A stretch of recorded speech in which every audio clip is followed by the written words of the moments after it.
दोस्तों, गुजरात के सरदार सरोवर डैम के पास बनी सरदार पटेल की 182 मीटर ऊंची स्टैचू ऑफ यूनिटी दुनिया की सबसे ऊंची मूर्ति है। और गुजरात के ही मोटेरा में बनी नरेंद्र मोदी स्टेडियम दुनिया की सबसे बड़ी क्रिकेट स्टेडियम है, जिसमें 1,32,000 लोग एक साथ बैठकर क्रिकेट का मजा ले सकते हैं। इसके साथ ही मुंबई, दिल्ली और बेंगलोर के इंटरनेशनल एयरपोर्ट्स, सऊदी अरब का रियाद मेट्रो और दिल्ली की लोटस टेम्पल जैसी खूबसूरत इमारत को बनाने वाली कंपनी है L&T, Larsen and Toubro limited. यह नाम सुनकर शायद आपको ऐसा लगेगा कि यह कोई विदेशी कंपनी है, लेकिन ऐसा नहीं है। L&T भी टाटा, बिरला और रिलायंस जैसी अपने देश की ही एक कंपनी है, जिसने इंडिया के डेवलपमेंट के लिए काफी काम किया है। वैसे देखा जाए तो कंस्ट्रक्शन का काम L&T का बैकबोन है और उनके डिजाइन, आर्किटेक्ट और इंजीनियरिंग का लोहा दुनिया मानती है। लेकिन आज टेक्नोलॉजी, डिफेंस, पावर और फाइनेंस जैसी फील्ड्स में भी L&T काफी तेजी से आगे बढ़ रही है। आप जानकर हैरान होंगे कि देश का पहला न्यूक्लियर रिएक्टर बनाने की बात हो या फिर nuclear power submarine INS Arihant का निर्माण हो, हमारी सरकार ने L&T पर ही भरोसा जताया है। यहाँ तक कि मंगलयान और चंद्रयान प्रोजेक्ट भी L&T के सपोर्ट के बिना पूरा नहीं हो सकता था। आज की हमारी इस वीडियो में भी हम L&T के ही बिजनेस एम्पायर और सक्सेस जर्नी के बारे में जानने वाले हैं। दोस्तों, L&T के स्टोरी की शुरुआत 1934 में हुई, जब डेनमार्क की एक मशीन बनाने वाली कंपनी ने एक civil engineer Soren Kristian Toubro और एक chemical engineer Henning Holck Larsen को एक सीमेंट कंपनी के इंस्टॉलेशन और मर्जर के सिलसिले में इंडिया भेजा। दरअसल Larsen and Toubro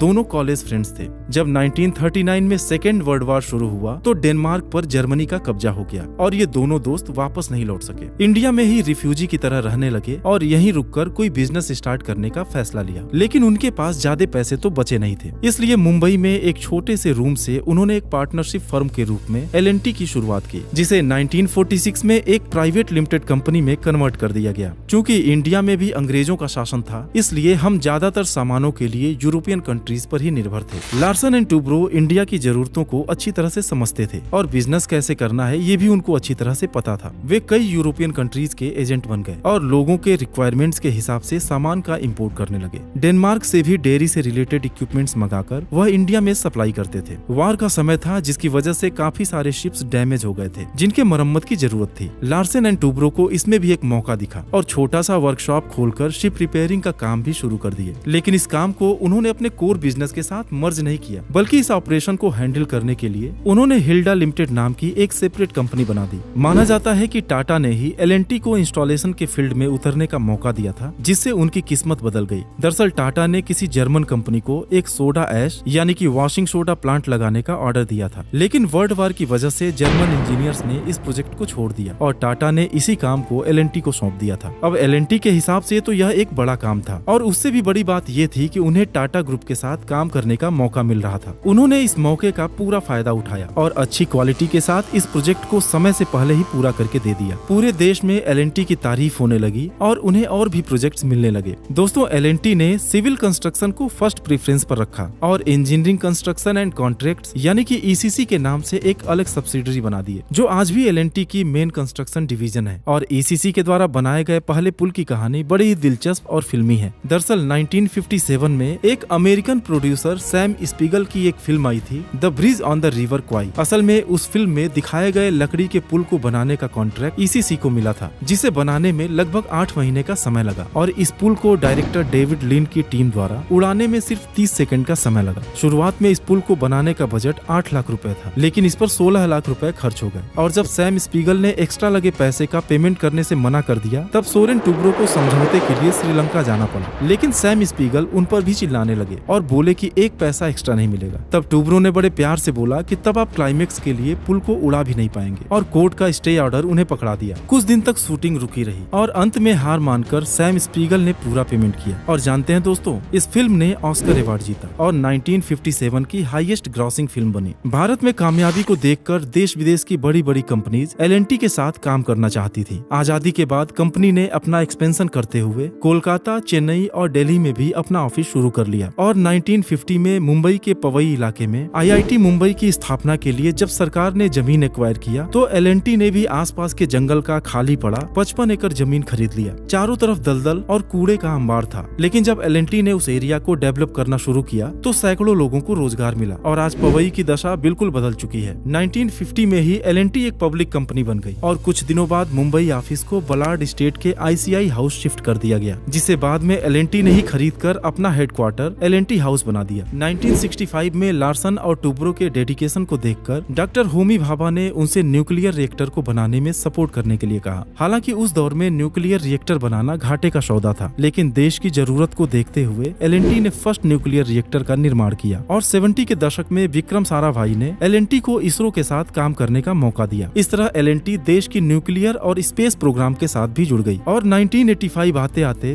L&T DRDO के साथ डिफेंस इक्विपमेंट के डिजाइन और डेवलपमेंट पर भी काम करने लगी और आज वह देश के लिए कई तरह के defence weapons, missile systems, command and control systems, engineering systems और सबमरीन का निर्माण करती है। दोस्तों, L&T के बढ़ते कद को देखते हुए देश की सबसे बड़ी बिजनेस फैमिलीज अंबानी और बिरला ने L&T के होस्टाइल टेकओवर की असफल कोशिश भी की थी। आपकी जानकारी के लिए बता दूं कि होस्टाइल टेकओवर का मतलब होता है जब कोई कंपनी स्वतंत्र रूप से काम करना चाहती है, लेकिन कोई ज्यादा पूंजी वाली कंपनी या इंसान मार्केट से उनके शेयर परचेज करके उन पर अपना कंट्रोल कर ले, तो यह होस्टाइल टेकओवर कहलाता है। 90s के दशक में तो L&T रिलायंस के हाथों में जाते जाते रह गई थी। कंपनी के उस दौर के CEO AM नाइक की अगर बात माने तो धीरू भाई अंबानी L&T के एक्विजिशन को लेकर काफी सीरियस थे और एक सोची समझी प्लान के तहत अपने दोनों बेटों मुकेश और अनिल अंबानी को बोर्ड ऑफ डायरेक्टर्स में जगह भी दिला दिए थे। हालांकि L&T बोर्ड इस बात को अच्छी तरह समझ रहा था कि अंबानी कंपनी पर पूरा होल्ड चाहते हैं। धीरे धीरे कंपनी में अंबानी की हिस्सेदारी बढ़कर लगभग 19% तक हो गई। लेकिन 1989 में पॉलिटिकल सिनेरियो कुछ इस तरह बदला कि धीरू भाई अंबानी के हाथ से यह मौका निकल गया, क्योंकि उस वक्त L&T की सबसे बड़ी शेयर होल्डर LIC आगे आई और सरकार के इंटरफेयर के बाद अंबानी को L&T से बाहर जाना पड़ा। हालांकि L&T का मुश्किल दौर अभी खत्म नहीं हुआ था। रिलायंस ने जब अपनी हिस्सेदारी कम की तो आदित्य बिरला ग्रुप ने उस हिस्सेदारी को खरीद लिया। ऐसे में AM नाइक ने अपने कर्मचारियों को समझाया कि यदि हम सब मिलकर कंपनी का शेयर खरीद लें तो कोई बाहरी कंपनी को खरीदने की कोशिश नहीं करेगा। उनकी बात का असर हुआ और L&T एम्प्लॉइज ट्रस्ट ने बिरला की पूरी हिस्सेदारी खरीद ली और एक सेटलमेंट के तहत अपना सीमेंट बिजनेस यानी कि अल्ट्राटेक सीमेंट बिरला को सौंप दिया। दोस्तों, रिलायंस या बिरला ने L&T को हासिल करने के लिए जो प्रयास किया उसे सही या गलत के तराजू पर तौलना ठीक नहीं, क्योंकि ये धंधा है और अपनी एम्बिशन और विजन को पूरा करने के लिए कंपनीज तेजी से उभरते हुए अपने कंपटीटर्स को रास्ते से हटाना चाहती है। और अगर हम L&T की ही बात करें तो 2006 में L&T ने स्पेक्ट्रम इन्फोटेक नाम की एक सॉफ्टवेयर कंपनी को एक्वायर किया था और 2019 में माइंडट्री नाम की एक बड़ी टेक्नोलॉजी कंपनी का होस्टाइल टेकओवर कर अपने में मर्ज कर लिया था। दोस्तों, आज L&T 100 से ज्यादा सब्सिडीज के साथ दुनिया के 50 देशों में काम कर रही है और $20 बिलियन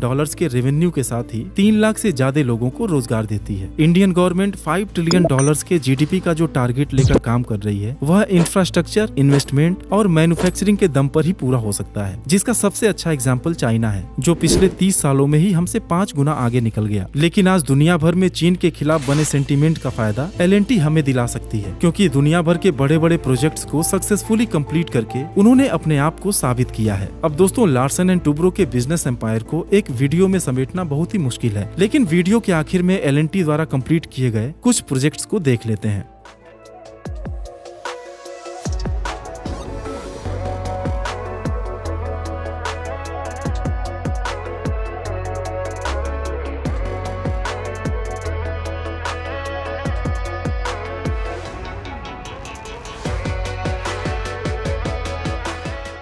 अगर वीडियो पसंद आई हो तो वीडियो को लाइक करना और चैनल को सब्सक्राइब करना मत भूलिएगा। Thanks for watching.